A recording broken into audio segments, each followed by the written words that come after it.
ಆಕಾಶವಾಣಿ ಪ್ರದೇಶ ಸಮಾಚಾರ ಓದುತ್ತಿರುವವರು ಚೇತನ್ ಸಿವಿ. ಮುಖ್ಯಾಂಶಗಳು.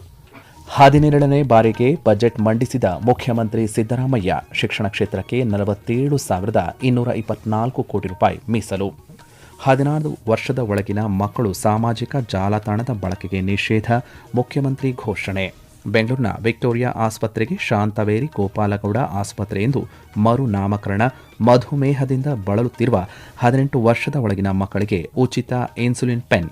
ಮೇಕೆದಾಟು ಯೋಜನೆಗೆ ಹೊಸ ಡಿಪಿಆರ್. 38 ಲಕ್ಷ ರೈತರಿಗೆ ಶೂನ್ಯ ಬಡ್ಡಿ ದರದಲ್ಲಿ 30,000 ಕೋಟಿ ಕೃಷಿ ಸಾಲ ವಿತರಿಸುವ ಗುರಿ. ಸಾರಿಗೆ ಸಿಬ್ಬಂದಿ ವೇತನ ಬಾಕಿ ಪಾವತಿಗೆ 1,271 ಕೋಟಿ ರೂಪಾಯಿ ಅನುದಾನ. 12 ನೂತನ ಪೊಲೀಸ್ ಠಾಣೆ ಸ್ಥಾಪನೆಗೆ ಅನುಮತಿ. ಆಯವ್ಯಯಕ್ಕೆ ರಾಜ್ಯಾದ್ಯಂತ ಮಿಶ್ರ ಪ್ರತಿಕ್ರಿಯೆ. ಬಜೆಟ್ ತೃಪ್ತಿದಾಯಕವಾಗಿಲ್ಲ, ಸಂಸದ ಬಸವರಾಜ ಬೊಮ್ಮಾಯಿ. ವಾರ್ತೆಗಳ ವಿವರ. ಮುಖ್ಯಮಂತ್ರಿ ಸಿದ್ದರಾಮಯ್ಯ ಅವರು ಇಂದು 2026-27ನೇ ಸಾಲಿನಲ್ಲಿ 4,48,004 ಕೋಟಿ ರೂಪಾಯಿ ಬಜೆಟ್ ಮಂಡಿಸಿದ್ದಾರೆ. 17ನೇ ಬಜೆಟ್ ಮಂಡನೆ ಮಾಡುವ ಮೂಲಕ ರಾಜ್ಯದಲ್ಲಿ ಅತಿ ಹೆಚ್ಚು ಬಜೆಟ್ ಮಂಡಿಸಿದ ಕೀರ್ತಿಗೆ ಮುಖ್ಯಮಂತ್ರಿ ಸಿದ್ದರಾಮಯ್ಯ ಪಾತ್ರರಾಗಿದ್ದಾರೆ. ಸಂವಿಧಾನ ಪೀಠಿಕೆ ಬೋಧನೆ ಬಳಿಕ ಬಜೆಟ್ ಮಂಡನೆ ಮಾಡಿದ ಮುಖ್ಯಮಂತ್ರಿ ಸಿದ್ದರಾಮಯ್ಯ 207 ಪುಟಗಳ ಸುದೀರ್ಘ ಬಜೆಟ್ ಭಾಷಣ ಓದಿದರು. ಉತ್ತಮ ಮುಂಗಾರಿನಿಂದಾಗಿ ಕೃಷಿ ಕ್ಷೇತ್ರದಲ್ಲಿ 9.1% ಕೈಗಾರಿಕಾ ವಲಯದಲ್ಲಿ 6.7% ಹಾಗೂ ಸೇವಾ ವಲಯದಲ್ಲಿ 8.1% ಬೆಳವಣಿಗೆ ದಾಖಲಿಸಿದೆ. ಸರ್ಕಾರವು ಹೆಚ್ಚಿಸಿದ ಬಂಡವಾಳ ಹೂಡಿಕೆಯ ಜೊತೆಗೆ ಖಾಸಗಿ ಹೂಡಿಕೆಯಲ್ಲಿನ ಹೆಚ್ಚಳವು ರಾಜ್ಯದ ಒಟ್ಟಾರೆ ಆರ್ಥಿಕ ಬೆಳವಣಿಗೆಗೆ ಉತ್ತೇಜನ ನೀಡಿದೆ. 2025-26ನೇ ಮೊದಲಾರ್ಧದಲ್ಲಿ ರಾಜ್ಯಕ್ಕೆ 9.4 ಬಿಲಿಯನ್ ಅಮೆರಿಕನ್ ಡಾಲರ್ಗಳಷ್ಟು ವಿದೇಶಿ ಹೂಡಿಕೆಯಾಗಿರುತ್ತದೆ. ಇದು ದೇಶದ ಒಟ್ಟು ವಿದೇಶಿ ಒಳಹರಿವಿನ 26.7% ಇರುತ್ತದೆ. ರಾಜ್ಯ ತೆರಿಗೆಯಿಂದ 2,20,000 ಕೋಟಿ ರೂಪಾಯಿ ಆದಾಯ ಬಂದರೆ ಕೇಂದ್ರ ತೆರಿಗೆ ಪಾಲಿನಿಂದ 63,050 ಕೋಟಿ ರೂಪಾಯಿ, ಕೇಂದ್ರ ಸರ್ಕಾರದ ಅನುದಾನಗಳಿಂದ 16,000 ಕೋಟಿ ರೂಪಾಯಿ, ತೆರಿಗೆಯೇತರ ರಾಜಸ್ವದಿಂದ 16,000 ಕೋಟಿ ರೂಪಾಯಿ ಆದಾಯ ಬರಲಿದೆ ಎಂದು ಬಜೆಟ್ ಭಾಷಣದಲ್ಲಿ ಪ್ರಸ್ತಾಪಿಸಿದ್ದಾರೆ. 1,22,340 ಕೋಟಿ ರೂಪಾಯಿ ಬಹಿರಂಗ ಮಾರುಕಟ್ಟೆ ಸಾಲ ಪಡೆಯುವುದರ ಜೊತೆಗೆ ಕೇಂದ್ರ ಸರ್ಕಾರದಿಂದಲೂ 6,810 ಕೋಟಿ ರೂಪಾಯಿ ಸಾಲ ಸಹಿತ ಒಟ್ಟು 1,32,000 ಕೋಟಿ ರೂಪಾಯಿ ಸಾಲ ಪಡೆಯುವುದಾಗಿ ತಮ್ಮ ಬಜೆಟ್ ಭಾಷಣದಲ್ಲಿ ತಿಳಿಸಿದ್ದಾರೆ.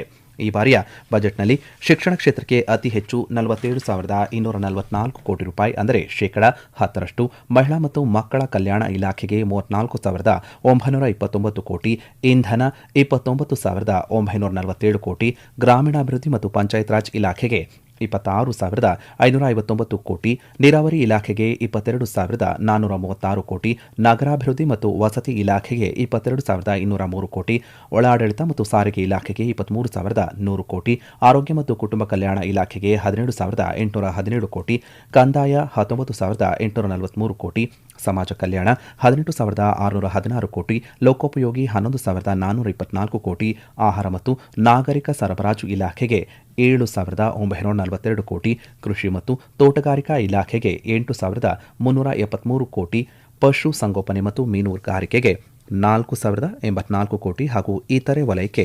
1,72,757 ಕೋಟಿ ರೂಪಾಯಿ ಮೀಸಲು ಇಡಲಾಗಿದೆ.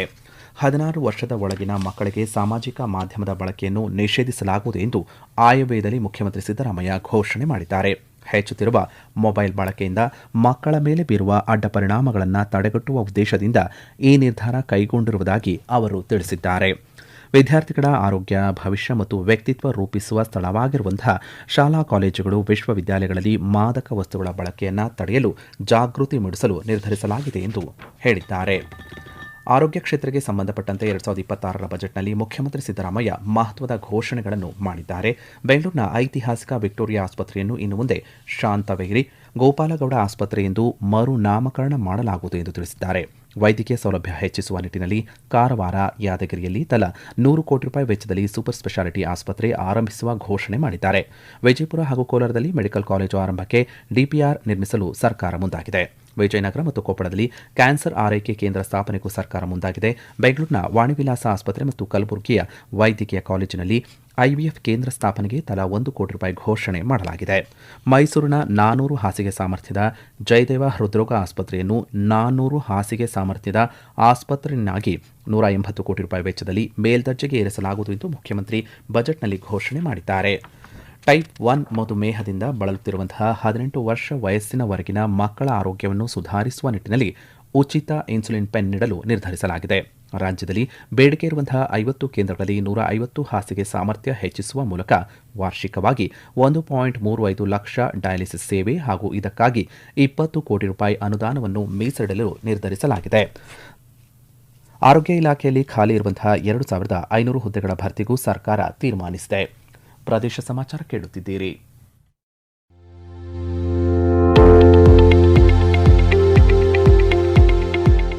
ನಮ್ಮ ಎಲ್ಲ ರಾಷ್ಟ್ರೀಯ ವಾರ್ತೆಗಳು ಹಾಗೂ ಪ್ರದೇಶ ಸಮಾಚಾರ ಈಗ ಆಕಾಶವಾಣಿ ನ್ಯೂಸ್ ಕನ್ನಡ ಯೂಟ್ಯೂಬ್ ಚಾನೆಲ್ನಲ್ಲಿ ಲಭ್ಯ. ನಮ್ಮ ಎಕ್ಸ್ ಖಾತೆ ಮತ್ತು ಇನ್ಸ್ಟಾಗ್ರಾಂ ಖಾತೆ ಆಕಾಶವಾಣಿ ನ್ಯೂಸ್ ಕನ್ನಡ. ಹೆಚ್ಚಿನ ಮಾಹಿತಿಗಾಗಿ ನಮ್ಮ ಫೇಸ್ಬುಕ್ ಖಾತೆ ಆಕಾಶವಾಣಿ ವಾರ್ತೆ ಕನ್ನಡವನ್ನು ಅನುಸರಿಸಿ.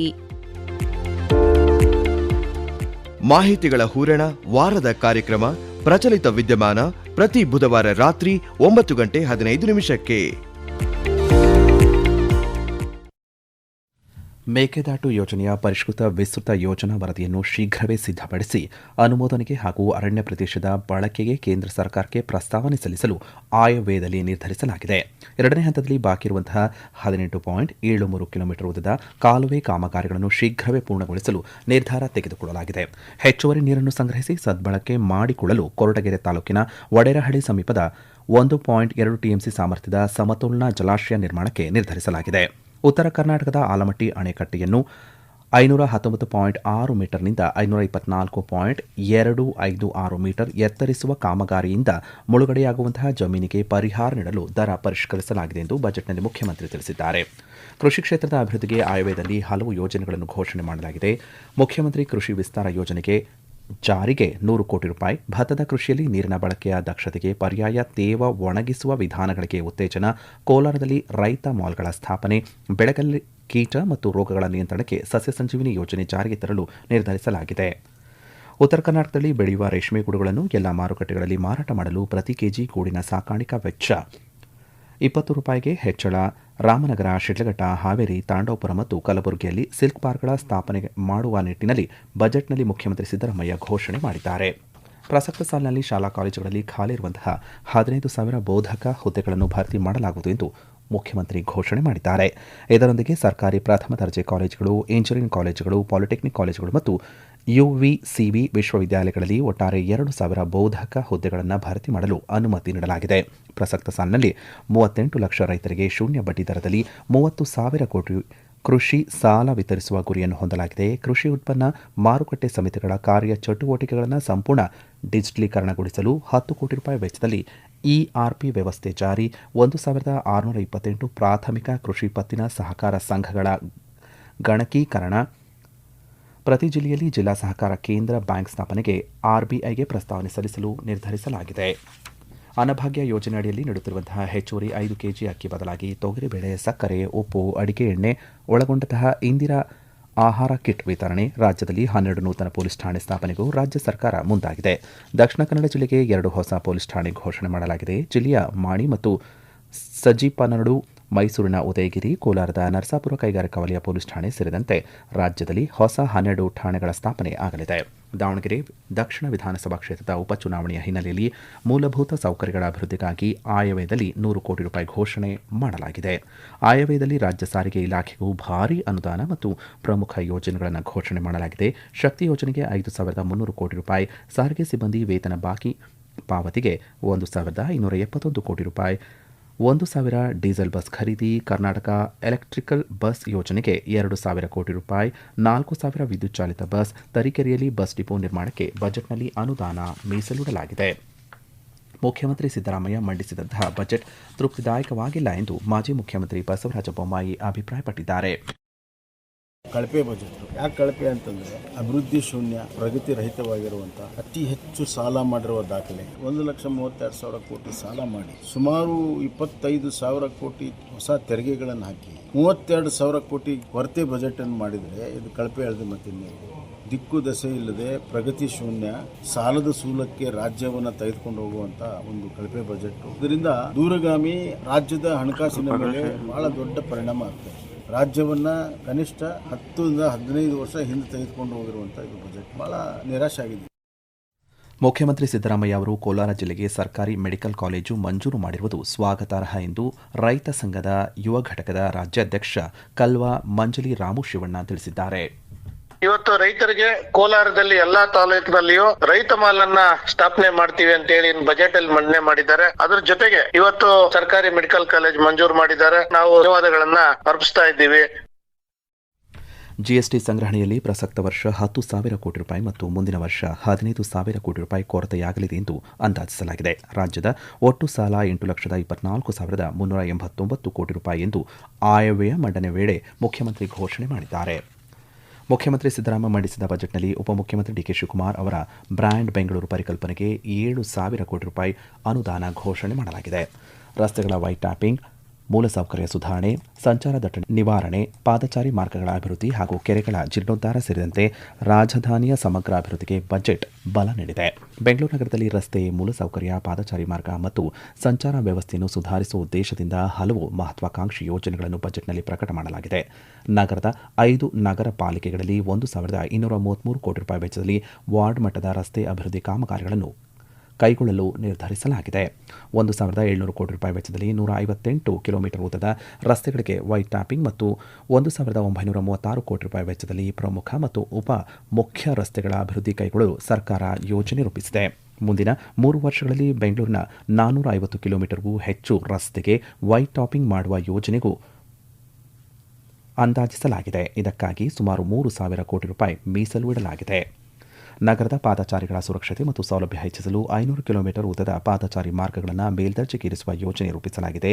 ಇದೇ ವೇಳೆ ಸಂಚಾರ ಸುಗಮತೆ ಮತ್ತು ಸುರಕ್ಷತೆಗೆ 100 ಸ್ಕೈ ವಾಕ್ಗಳನ್ನು ನಿರ್ಮಿಸುವುದಕ್ಕೂ ಸರ್ಕಾರ ನಿರ್ಧರಿಸಿದೆ.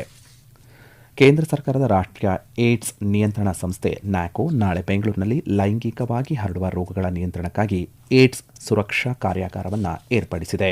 ಈ ಕಾರ್ಯಾಗಾರದಲ್ಲಿ ರಾಜ್ಯದ 27 ಜಿಲ್ಲೆಯ ಜಿಲ್ಲಾಧಿಕಾರಿಗಳು, ಸಹಾಯಕ ಆಯುಕ್ತರು ಮತ್ತು ಅಪರ ಜಿಲ್ಲಾಧಿಕಾರಿಗಳು ಭಾಗಿಯಾಗಲಿದ್ದಾರೆ. ಜಿಲ್ಲಾ ಆರೋಗ್ಯಾಧಿಕಾರಿ, ಜಿಲ್ಲಾ ಏಡ್ಸ್ ನಿಯಂತ್ರಣ ಅಧಿಕಾರಿಗಳು ಸಹ ಈ ಕಾರ್ಯಾಗಾರದಲ್ಲಿ ಆಹ್ವಾನಿತರಾಗಿದ್ದಾರೆ. 2026ರ ವೇಳೆಗೆ ಏಡ್ಸ್ ಮುಕ್ತ ಭಾರತಕ್ಕಾಗಿ ಜಿಲ್ಲಾ ಮತ್ತು ಉಪಜಿಲ್ಲಾ ಮಟ್ಟದಲ್ಲಿ ವಿವಿಧ ಕಾರ್ಯಕ್ರಮಗಳನ್ನು ಆಯೋಜನೆ ಮಾಡಲು ನಿರ್ಧರಿಸಲಾಗಿದೆ. ಏಡ್ಸ್ ಸುರಕ್ಷಾ ಕಾರ್ಯಕ್ರಮವನ್ನು ಪರಿಣಾಮಕಾರಿಯಾಗಿ ಅನುಷ್ಠಾನಗೊಳಿಸುವ ಕುರಿತಂತೆ ಚರ್ಚಿಸಲು ಕಾರ್ಯಾಗಾರವನ್ನು ಏರ್ಪಡಿಸಲಾಗಿದೆ. ಕೊನೆಯಲ್ಲಿ ಮತ್ತೊಮ್ಮೆ ಮುಖ್ಯಾಂಶಗಳು. 17ನೇ ಬಾರಿಗೆ ಬಜೆಟ್ ಮಂಡಿಸಿದ ಮುಖ್ಯಮಂತ್ರಿ ಸಿದ್ದರಾಮಯ್ಯ. ಶಿಕ್ಷಣ ಕ್ಷೇತ್ರಕ್ಕೆ 47,224 ಕೋಟಿ ರೂಪಾಯಿ ಮೀಸಲು. 16 ವರ್ಷದ ಒಳಗಿನ ಮಕ್ಕಳು ಸಾಮಾಜಿಕ ಜಾಲತಾಣದ ಬಳಕೆಗೆ ನಿಷೇಧ, ಮುಖ್ಯಮಂತ್ರಿ ಘೋಷಣೆ. ಬೆಂಗಳೂರಿನ ವಿಕ್ಟೋರಿಯಾ ಆಸ್ಪತ್ರೆಗೆ ಶಾಂತವೇರಿ ಗೋಪಾಲಗೌಡ ಆಸ್ಪತ್ರೆ ಎಂದು ಮರು ನಾಮಕರಣ. ಮಧುಮೇಹದಿಂದ ಬಳಲುತ್ತಿರುವ 18 ವರ್ಷದ ಒಳಗಿನ ಮಕ್ಕಳಿಗೆ ಉಚಿತ ಇನ್ಸುಲಿನ್ ಪೆನ್. ಮೇಕೆದಾಟು ಯೋಜನೆಗೆ ಹೊಸ ಡಿಪಿಆರ್. 38 ಲಕ್ಷ ರೈತರಿಗೆ ಶೂನ್ಯ ಬಡ್ಡಿ ದರದಲ್ಲಿ 30,000 ಕೋಟಿ ಕೃಷಿ ಸಾಲ ವಿತರಿಸುವ ಗುರಿ. ಸಾರಿಗೆ ಸಿಬ್ಬಂದಿ ವೇತನ ಬಾಕಿ ಪಾವತಿಗೆ 1,271 ಕೋಟಿ ರೂಪಾಯಿ ಅನುದಾನ. 12 ನೂತನ ಪೊಲೀಸ್ ಠಾಣೆ ಸ್ಥಾಪನೆಗೆ ಅನುಮತಿ. ಆಯವ್ಯಯಕ್ಕೆ ರಾಜ್ಯಾದ್ಯಂತ ಮಿಶ್ರ ಪ್ರತಿಕ್ರಿಯೆ. ಬಜೆಟ್ ತೃಪ್ತಿದಾಯಕವಾಗಿಲ್ಲ, ಸಂಸದ ಬಸವರಾಜ ಬೊಮ್ಮಾಯಿ. ಇಲ್ಲಿಗೆ ಪ್ರದೇಶ ಸಮಾಚಾರ ಮುಕ್ತಾಯವಾಯಿತು. ನಮ್ಮ ಮುಂದಿನ ವಾರ್ತಾ ಪ್ರಸಾರ ಸಂಜೆ 6:40 ನಿಮಿಷಕ್ಕೆ.